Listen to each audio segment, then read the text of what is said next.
জীবন আমল করতে পারলে। আর সব আমল প্রকাশ্য হয় না, মহাব্বতের আমল গোপনে হয়। সত্যি করে একটা কথা বলেন, 5 ওয়াক্ত নামাজ আল্লাহর প্রিয়, কোনো সন্দেহ? তাহাজ্জুদের নামাজ আল্লাহর প্রিয়।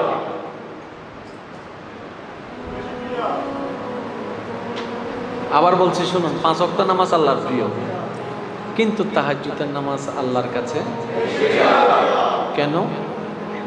আল্লাহ পাক বলে 5 ওয়াক্ত নামাজ আমার কাছে প্রিয়, কিন্তু সেটা আমার বান্দা আমার হুকুম পালনে পড়ে। কিন্তু তাহাজ্জুদ আমার বান্দাকে আমি বাধ্য করি নাই, আমি বলেছি ঘুমা, কিন্তু আমার প্রেমে সে জেগে গিয়েছে। আমি বলেছি বান্দা তুই ঘুমা, সে শীতকালে আমার প্রেমে ঠান্ডা পানি দিয়ে ওযু বানায় ফেলেছে। সবাই ঘুমাচ্ছে, সে জেগে আছে। সবাই আরাম করছে, দেহকে শান্তি দিচ্ছে, সে যায় নামাজে বসে বসে বলে রব্বানা আতিনা ফিদ দুনিয়া হাসনাতাও ওয়া ফিল আখিরাতি হাসনাতাও ওয়া কিনা আযাবান নার। আমি বলি নাই তারপর আমার বান্দা আমার জন্য এসেছে, আমি বলি নাই তারপর আমার বান্দা আমার জন্য ঘুম হারাম করেছে। কোন ঘুম? আরামের ঘুম, মজার ঘুম, শান্তির ঘুম। তাও কোন বেলায়? গভীর রাতে। কোন গভীর রাতে? যে গভীর রাতে ঘুম করা হয়, যে গভীর রাতে ঘুম টাইট হয়, যে গভীর রাতে ঘুমটা বেশি মজার হয়, সেই গভীর রাতে সে আমার জন্য তাহাজ্জুদে দাঁড়ায় গিয়েছে। কোন তাহাজ্জুদ ওয়ালা? যে 5 ওয়াক্ত পড়ে তারপর তাহাজ্জুদ পড়ে। তাহাজ্জুদ ওয়ালা অন্য ওই পরীক্ষার আগাতে করে দিয়ে যা দুন্ন পরীক্ষার আজ্ঞান্তি করিয়ে একজনে যায় নামাজ তো নুডের মায় হতবু কার ফুজে বালাগি নামাজ পড়ে দে পরের না তখন না বড় ভাই হত মা ওই আর বালানো হইও কিল্লে পরে নাই জানি মা তো বুড়ো মানুষ দিন বুঝে কি দেও ফুট কিলে আদা হালিয়ে জাল দিব দে। বাস্তব না অবাস্তব? রেজাল্ট দিবে আগে দিয়ে পরীক্ষার সময় দেবে মুসল্লি এক খাতার বাড়িব এর মধ্যে তো দেখ খাতার আমাদের বাড়ি গেল নর কিরোড়া পরীক্ষে এফেলাস ক্যাঙ্গুরি খাইতাম। সফলতা কি এফেল আছে? বলেন না যে আমাদের মাথায় বসে দিয়েছে, আমাদের মাথায় বসানো হয়েছে, এটা আমাদেরকে প্রতিযোগিতায় নামাই দিয়েছে। এ প্লাস পাইতে হবে, গোল্ডেন এ প্লাস পাইতে হবে, গোল্ডেন এ প্লাস পাইতে হবে। কি দরকার গোল্ডেন এ প্লাস পাওয়ার?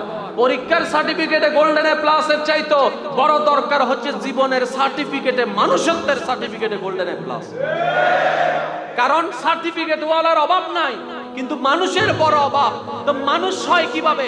মনটা যদি মানুষ হয়, বাহিরের স্বভাব চরিত্রটাও মানুষ হয়ে যাবে। ওই মানুষ দ্বারা সমাজে কখনো অশান্তি হবে না। হয় আপনি নিজেই দেখেন, শিক্ষিত মানুষ আমরা যাদেরকে বলি সার্টিফিকেট ওয়ালা, এমন মানুষের অভাব নাই, দিন দিন বাড়তেছে। কিন্তু সমাজ পাল্টাচ্ছে না, কারণ আগের যুগের মানুষ হারাই ফেলেছি, মনওয়ালা মানুষ হারাই ফেলেছি, প্রেমওয়ালা মানুষ হারাই ফেলেছি, সাপোর্ট দেওয়ানেওয়ালা মানুষ হারাই ফেলেছি। ঠিক না? আল্লাহ আমাদের বুঝার তৌফিক দান করুন। তাহাজ্জুদের নামাজ আল্লাহর কি? আর একটু জোরে বলেন। মাঝে মধ্যে যারা পড়েছেন তাহাজ্জুদ এখানের ভিতরে, তারা জানে রাতের গোপনে গোপনে একা দাঁড়ানোর মজাটা কাকে বলে। যারা দাঁড়িয়েছেন তারা জানে, আর যারা দাঁড়ায় নেই এ পর্যন্ত, তারা শুধু শুনে অনুভব করতে পারবে, বাস্তবতা ফিল করতে পারবে না। এখন বলেন, প্রেমের মজা কি প্রকাশ্যে না গোপনে? প্রেমের মজা কি চিল্লা চিল্লা বলা নাকি চুপি চুপি? যখন তাহাজ্জুদে দাঁড়ান, চতুর্দিকে নিস্তব্ধ নীরব, আপনার পাশের জন খাটে ঘুমাচ্ছে, এমন জগতে সে পদার্পণ করেছে, ডাকলেও খবর নাই, ডাকলেও খবর নাই। এখন জিনিসটা কল্পনা যদি করতে চান কত সুন্দর লাগে, আমি যেভাবে বলছি আপনারা শুধু কল্পনা করেন। এখন আপনি মসজিদে দাঁড়ায় আছেন, পুরা মসজিদ খালি, একা নামাজ পড়ছেন, একা নামাজ পড়ছেন। এখন একটু ড্রোন ক্যামেরার মতো মনের ক্যামেরাটাকে একটু উপরের দিকে নিয়ে যান, উপরের দিকে নিয়ে যান মনের ক্যামেরাকে, তখন দেখবেন উপরের দিকে যাবে তত এরিয়া আরো কাছে দেখাবে। যত উপরের দিকে যাবে এরিয়া আরো বিস্তর দেখাবে, যত এরিয়ার দিকে যাবে উপরের দিকে যাবে, যত উপরের দিকে যাবে এরিয়া আরো বড় দেখাবে।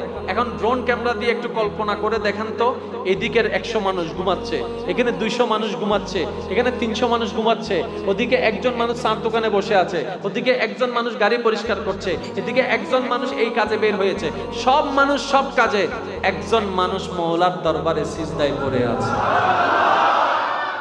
কত সুন্দর দৃশ্য এটা, একটু কল্পনা করেন না। মনের ড্রোন ক্যামেরাটাকে একটু উপরে নিয়ে যান, সবাই নিজ নিজ কাজে ব্যস্ত, একজন মওলার প্রেমে ব্যস্ত।